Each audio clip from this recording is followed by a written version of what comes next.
I loved my time in Verona. It was probably my favorite big city that I visited in Italy. The architecture, lively piazzas, and river views were all fantastic. Plus, I loved saving money with the Verona Card. Now, come along to Fair Verona, where we lay our scene. Ciao! Welcome back to my Italy travel series. I've made it to Verona. It was a 2-hour direct train from Milan. If you haven't seen my Milan video or my Lake Como video, make sure to check that out. I'm really excited for Verona because I feel like it's going to be a really picturesque city with lots of historic sites and churches and things to check out. I arrived by train at around 2:30, and my plan is to just kind of wander around and take photos this evening, and then tomorrow I'm going to be hitting as many big attractions in town as I can. I just picked up the 24-hour Verona card, which is €27, and then they also have a 48-hour card, which is €32, and it includes free or discounted entries to most of Verona's top sites. So I'm going to try to see as many as possible tomorrow and see if it's worth it. It also includes free transport on the city buses, which is really great since my Airbnb is like a 22-minute walk from like the city center, and I just walked that because I didn't want to pay for the bus. You can buy the Verona card online in advance, but then you do have to pick up a physical card at certain sites within the city, or you can just pick it up at like the tourist office, the train station, and some of the sites as well. I just got mine at the tourist center, which is right next to the Verona Arena. Like I said, I'm super excited to explore Verona, and most of it's going to be done tomorrow, so I will see you there. Buongiorno! I forgot to say yesterday that the Verona card time starts the first time you use it, so I activated it on the bus this morning, and I've come up to Juliet's house. Verona was the setting for William Shakespeare's tragedy Romeo and Juliet, and of course, even though the characters in the story aren't real, the city has leaned into the history, and there are a couple sites in town that reference Romeo or Juliet. So I've come to Juliet's house. It obviously wasn't actually her house, but it was a filming location in Letters to Juliet, that movie from like I think 2010. I'll give you some more information with a voiceover. I have a time ticket for 9 o'clock, and it is included in the Verona card. Juliet's house is the only attraction with the Verona card where you have to book a time slot in advance. So I did that before I even had the Verona card. You just have to say that you have the Verona card, and then you can book a time slot. It is free to enter the courtyard and see the balcony from below. It is also a tradition to rub Juliet's breast for luck in love, and there was a whole line of people waiting to do it. I've come into Juliet's house, and I'm the only one in here. The first one and the only one. Everyone else is in the courtyard. You're supposed to like touch her boob for good luck or whatever, so everyone's doing that. And now I'm gonna walk out on the balcony and be on the balcony, I guess. Here we go.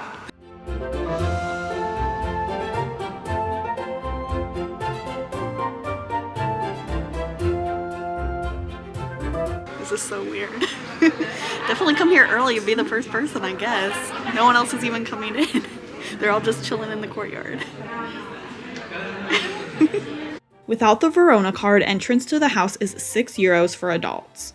While the feuding families in Romeo and Juliet are based in reality, the star-crossed lovers were fictional, and Shakespeare was not the first to write about Romeo and Juliet. While this was not really Juliet's house, it did belong to the noble Capello family and dates back to the 13th century. The iconic balcony was not added until a restoration in the early 20th century. The inside was beautiful, with lots of Romeo and Juliet memorabilia and the prop bed from the 1968 film adaptation of the play.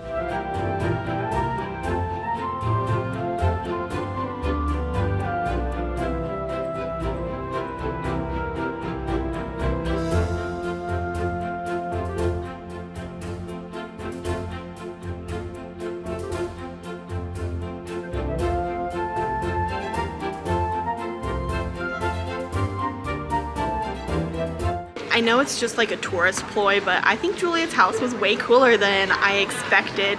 It is a historic home, so you get to walk through that, and that's really interesting to see. There's all these like old frescoes. I don't know if they're authentic or original, but it was really cool house. And then there's different references to Romeo and Juliet movies and plays and just pop culture in general. So yeah, I definitely suggest checking it out, especially if you have the Verona card, then you can get in there for free with the price of the Verona card. And I also got a really cool pencil at the gift shop for my pencil collection, so I'm happy about that.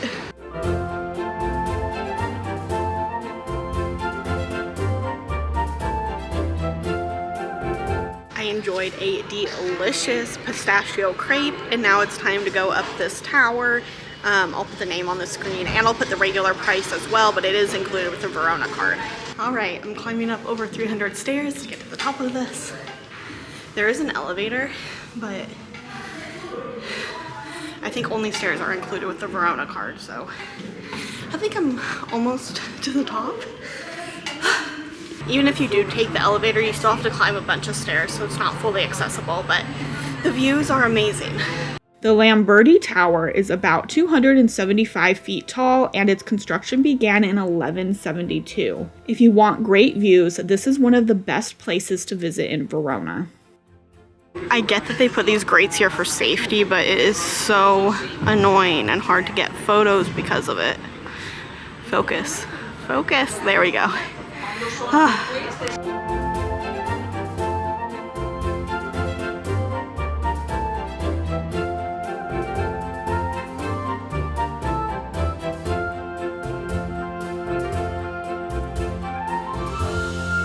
In case you're concerned about restrooms, there's one right around the corner from the tower. It's only 70 cents, which is pretty cheap for a paid bathroom in Europe. So check it out, it's right in there.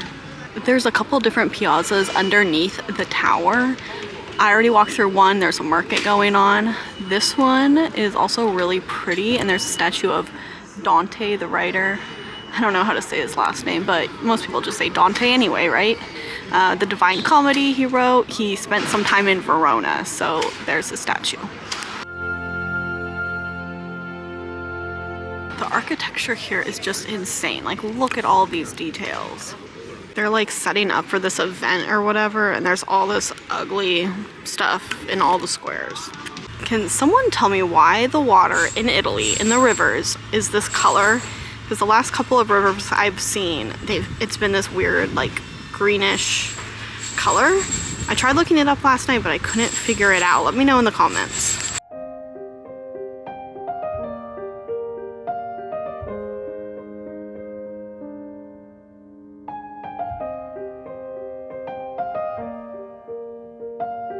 I'm in the Church of St. Fermo. It's €4 without the Verona card, and there's a lower church and an upper church. Both are amazing, but I really like the upper church because the ceiling is wooden and it's so intricate, and there are all these old frescoes, and it was just a really cool church.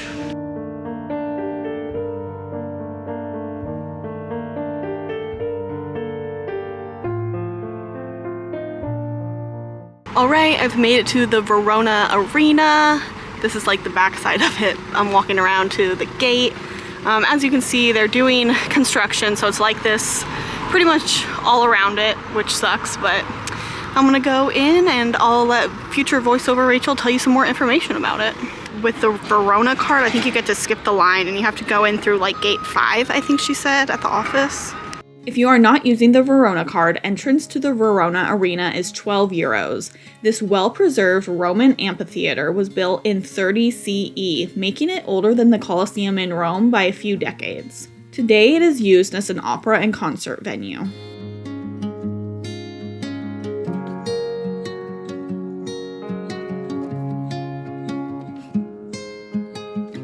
While the Verona Arena is interesting because of its historical significance, it just doesn't seem as cool as the Colosseum in Rome.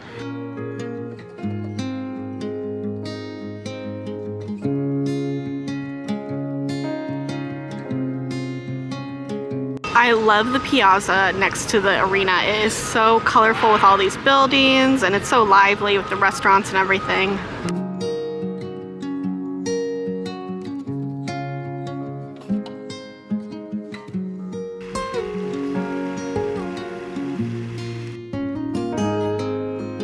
I picked picked up a salad and a yogurt drink from the grocery store, only €3. I'm gonna eat that for lunch and then go into this museum. Okay, now I'm at the Castelvecchio Museum and I really don't know what to expect, but this courtyard's pretty cool looking. Let's go in. This museum is also part of the Verona Card, or it is €9 a person. Okay, honestly, this museum has been pretty boring so far. It's a lot of religious, like old religious Christian art, so not something I'm really into, although the last room I was in had some armor and weapons, which was kind of cool, but you can climb out on the battlements, so maybe the museum is worth it. Exploring the battlements of the fortress was one of my favorite things. There were great views of the river, and it was so cool to have the freedom to wander around. This castle was built in the mid-1300s and has since been restored.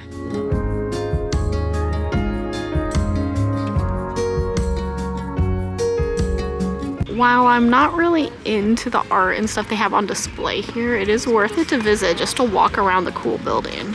Overall, I'd say the museum was pretty neat just to walk around the castle, but again, it was mostly religious art, which I'm not personally that into, but they did have a cool display of like old locks and keys. Connected to the castle is this really epic bridge. You can climb up like along here and get a view of the river and everything. It's a really awesome place to hang out.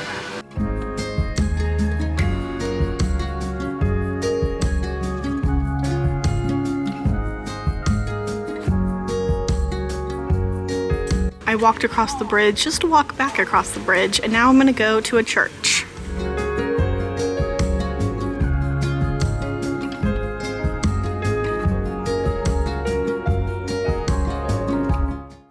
The Basilica di San Zeno Maggiore holds the crypt of San Zeno, the patron saint of Verona. The current building was completed in 1398.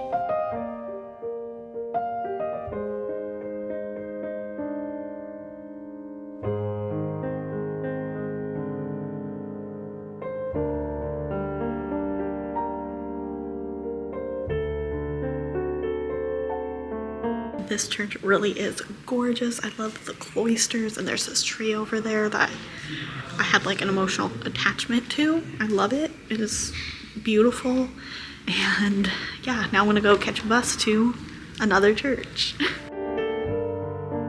The Basilica of St. Anastasia is the largest church in Verona. That was another beautiful church. I know I said in a couple videos ago that I was getting kind of like church fatigue, like I was tired of going to so many that they all blended together, but the ones in Verona are all really awesome so far. I still have one more that I'm gonna visit, but they all have like something really unique about them that makes them stand apart. Like this one had a gorgeous frescoed ceiling and it was just amazing, and also the light in there was really beautiful. I also wanted to say that the 4 churches that are included with the Verona card are €4 each, or €8 for all 4. So when I like tally up and count to see how much I would have spent today, I'm only going to count the churches as €8.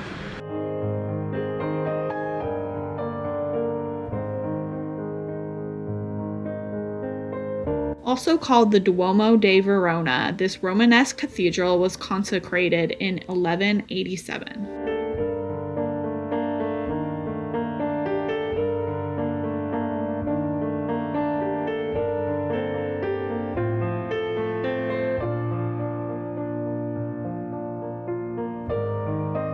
That was another beautiful church. I'm not religious at all, but I like visiting churches just for the architecture and the art, and all the ones in Verona I've visited have been beautiful.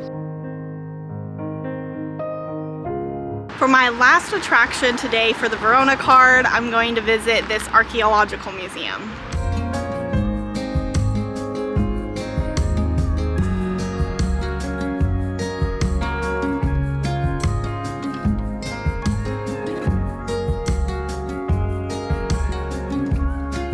This museum also wasn't like super my cup of tea. It's a lot of old, ancient, stonework, tiles, pieces of sculptures. There's an old like theater down there. I'm gonna go see that next and then head out. But yeah, definitely if you're interested in archaeology, you can come here and see all the things there are to see. honestly, you can probably skip this museum, like I said, unless you're really into archaeology, but I was over here and I had time. Plus, it's part of the Verona Card, so I figured I'd do it real quick. Okay, I'm gonna take the funicular up to this castle viewpoint.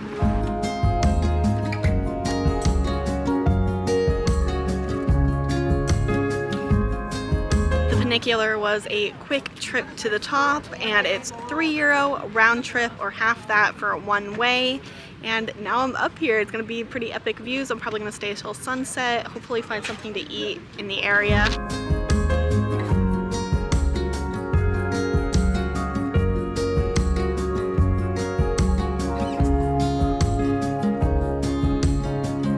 Surprise, it's like 25 hours later.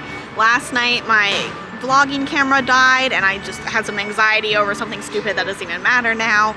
So I didn't like end the vlog, but I wanted to come in here and say thank you so much for watching the video, especially all the way to the end. That really helps my retention rate. Don't forget to like and subscribe.